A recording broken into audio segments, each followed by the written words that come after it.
అబ్బా ఎంత సత్యమైన పేరు పెట్టుకున్నావమ్మా, సత్య గంగ అని. చర్చి కంటే ఎందుకు పోయినావు? అప్పుడు నా కొడుకు ఇక్కడ కష్టాలకు వెళ్ళి అందుకోసం అంటే నమ్మితే పోయినాయి కష్టాలు? పోయింది.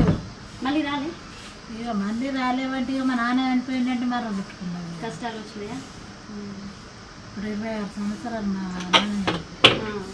ఎన్ని సంవత్సరాల నుంచి? ఇప్పుడు ఇక నా కొడుకు 6 నెలలప్పటి నుండి పోయినా ఇక నాకు మర్ర కష్టాలు పెట్టినామని సిఎస్ఐ చర్చికి పోతావా? గిన్నెకే బాప్టిజం తీసుకున్నావా? అవును. ఇప్పుడు వీళ్ళు ఏమైనా పూజలు చేస్తారు కదా, సత్యనారాయణ పూజ, అట్లా వస్తావా? తినవా? ఇప్పుడు ఇక నాది నేను పాటించుకుంటా అని ఇక దేవుడిని నమ్మినప్పుడు నరకం చేయొద్దని ఇక మనం చచ్చినాడు. అవును, ఎందుకు తినారమ్మా? నాకు కూడా తెలియదు. ఇట్లా తినాలి, అట్లా మన పాపం.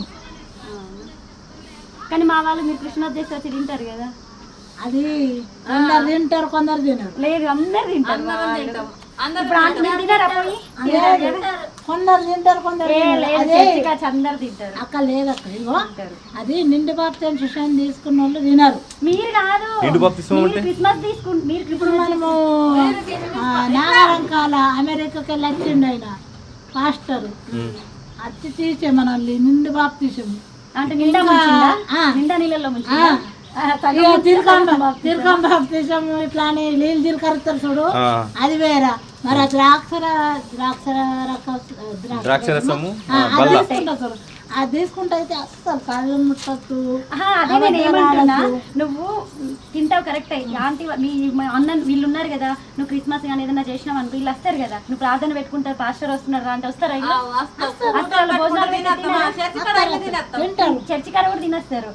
మరి ఈ అమ్మ వాళ్ళు ఏదైనా పండగ చేస్తారు, పూజ చేస్తారు, నువ్వు రావా? ఎందుకు? పక్కింటి వాళ్ళు కదా, ఇట్లా ఎందుకు రావు? పక్కింటి వాళ్ళు కానీ ఏమన్నా వాళ్ళు నీకు విలువ ఇస్తున్నారు, నీ చర్చికి వస్తున్నారు, నీ ఇంటికి వస్తున్నారు కదా, మరి నువ్వెందుకు ఇవ్వవు?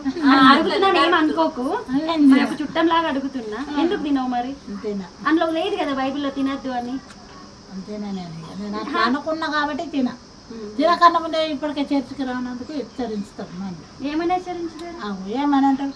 కష్టాలు వచ్చినప్పుడే పోయి దేవుడు అంటారు, కష్టం రానప్పుడే పోయి రారు దేవుడు. కాదు, దేవుడు ఏమన్నా సైకోనా? నువ్వు చర్చికి పోతేనే దీవిస్తాడా? ఇంటికాడ ఉంటే దీవించాడా? అట్లా అంటారు అక్క. ఇప్పుడు మేము ప్రతి వారం పోయినా పోకపోయినా మా దేవుడు మాకు ఇంటి దగ్గర దీవించాడా? ఏడైనా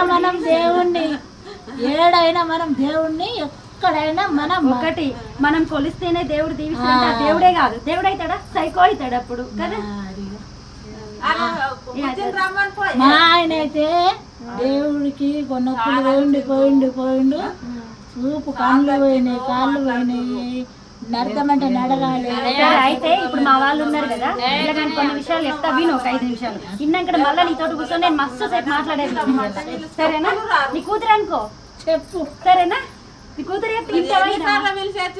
కదా, ఒక 5 నిమిషాలే నీతో మస్తు సేపు మాట్లాడేది ఉంది. మా హిందువే కదా,